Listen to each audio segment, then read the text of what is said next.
Narinig nyo na ba yung 5-second rule? Siguro kung katulad kita na pinanganak noong 80s tapos lumaki noong 90s, ang unang-una mong maiisip kapag ka narinig mo yung 5-second rule, may kinalaman sa pagkain. Ito yung tipong may kinakain ka tapos nahulog sa sahig o nahulog sa lupa at ayon sa nakaugalian o nakasanayan, pwede mo pang damputin yon, pagpagan, tanggalin yung alikabok o yung lupa, tapos pwede mo pang isubo. Safe pa yon.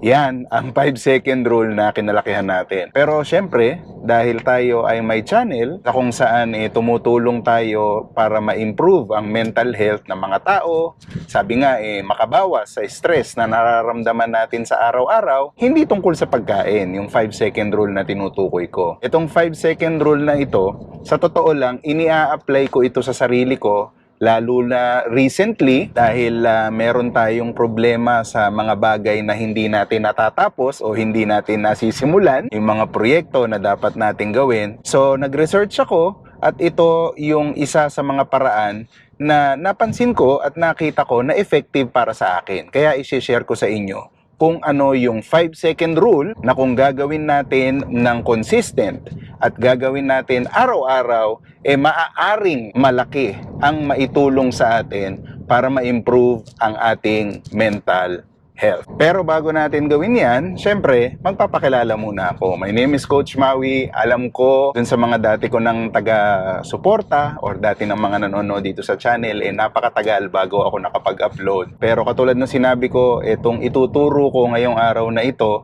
ang isa sa mga ginagawa ko lately para magkaroon ulit ako ng magandang rhythm para sa pag-upload ng video. Kung dati ka na sa channel, katulad ng nabanggit ko, maraming salamat sa iyo.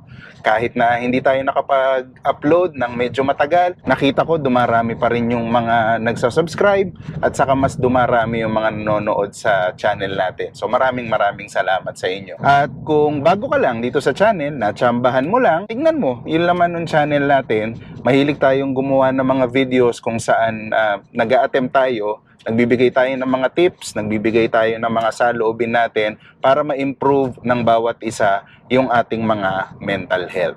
Bawas stress, kumbaga, at saka bawas nervyos or yung tinatawag nating anxiety. So please consider subscribing, tapos pakiclick na rin yung like button dito sa video na to para ma-notify ka kung meron tayong mga bagong videos dito sa channel. Okay, huwag na natin patagalin pa, simulan na natin. Ano ba yung 5-second rule na tinutukoy ko?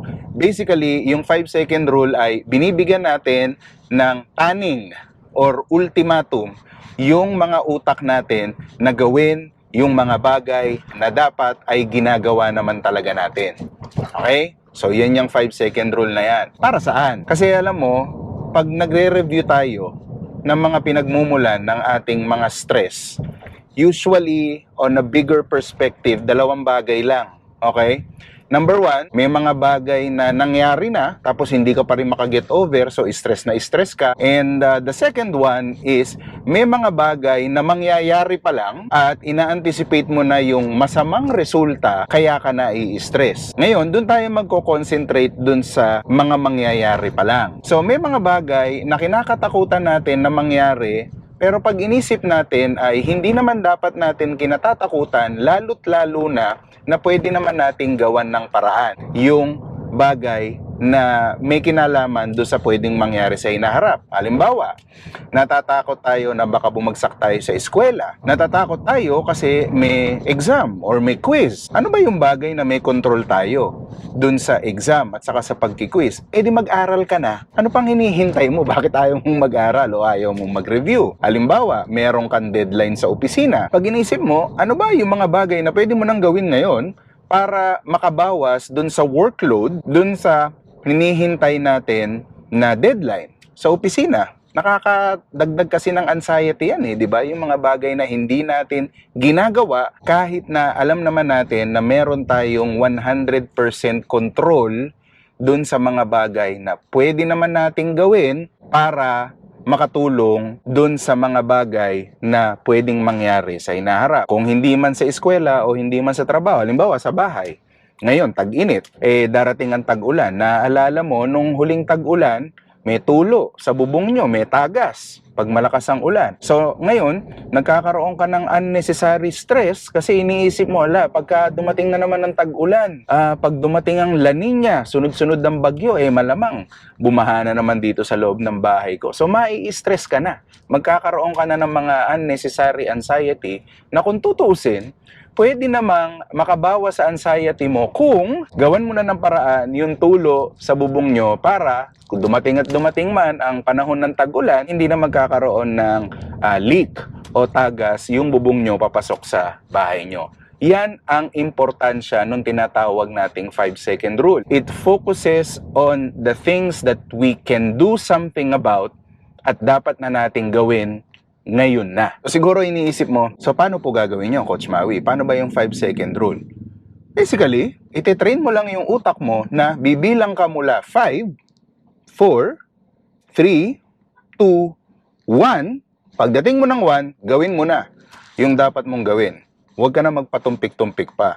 Kumbaga sa mga space shuttle launch, di ba, nagsisimula yung countdown, 10, 9, 8. Kasi alam mo na pagdating ng 1, pagdating ng 0, wala nang atrasan nyo. Kailangan mo nang gawin. Basically, tinitrain natin yung utak natin na binibigyan natin siya ng oras. 5 seconds lang.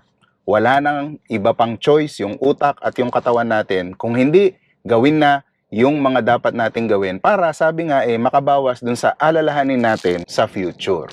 Okay? Tapos, alam mo, kung iisipin mo, nung mga bata pa tayo, ginagawa na rin naman natin yan Yung pagbibilang, pagka may gagawin. Pabaliktad nga lang, pataas. 1, 2, 3. Naalala ko dati, dahil panganay ako, pag inuutusan ako ng tatay ko na halimbawa, tulungan siya na magbuhat ng mga bagay-bagay. Halimbawa, magbuhat ng plywood. O kaya mag-akyat ng kutsyon ng kama sa second floor. O kaya mag-akyat ng mga mabibigat na bagay. Tutulungan ko yung tatay ko. Diba ang communication ninyo or communication namin dalawa ng tatay ko, bibilang kami ng 3. 1, 2, 3, sabay buhat. So, ganun din yun. Ganun din yung concept na sinasabi natin dito sa 5-second rule.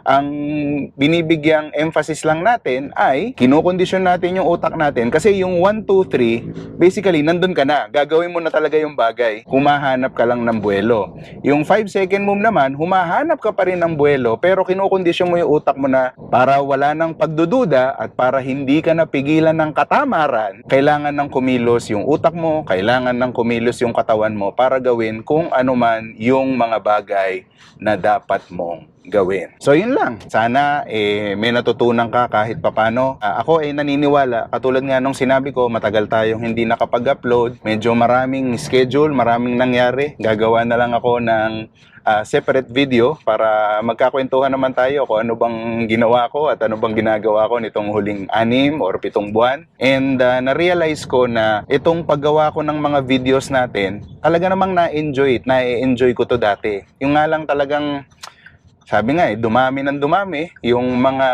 dapat gawin, pero na-realize ko, ako rin pala yung may problema. Sabi nga hindi yung schedule ko yung problema. Ang problema ko sa paggawa ng video yung katamaran ko at ipinagpapasabukas-bukas ko pa yung paggawa ng video. Hanggang sa umabot na ng 6-7 buwan, wala na akong nagawang video.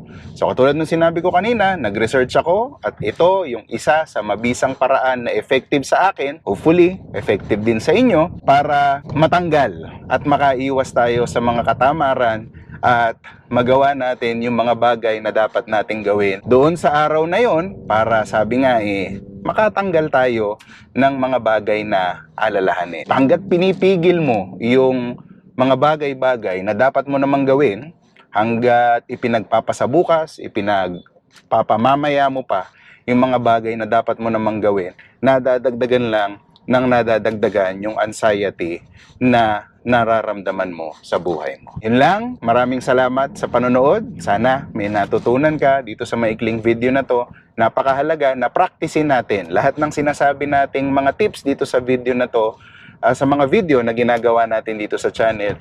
Ang napaka-importante ay yung consistency. Subukan mo na. Subukan mo na muna bago mo isipin kung kaya mo ba o hindi. Subukan mo siyang gawin. Subukan mo siyang gawin araw-araw, mayat maya. Tapos mararamdaman mo, mas nagiging produktibo ako dito sa araw ko. Mas marami akong nagagawa at natatapos. Mararamdaman mo rin na nababawasan na yung mga nervyos or yung mga stress na nararanasan mo sa araw-araw. Yun lang. Maraming salamat sa panonood. Na-miss ko na kayo. At sana sa pagsisimula nitong video na to, maging consistent na uli ako sa paggawa ng mga video para sa ating lahat. Okay? Yun lang. Maraming salamat. Bye-bye!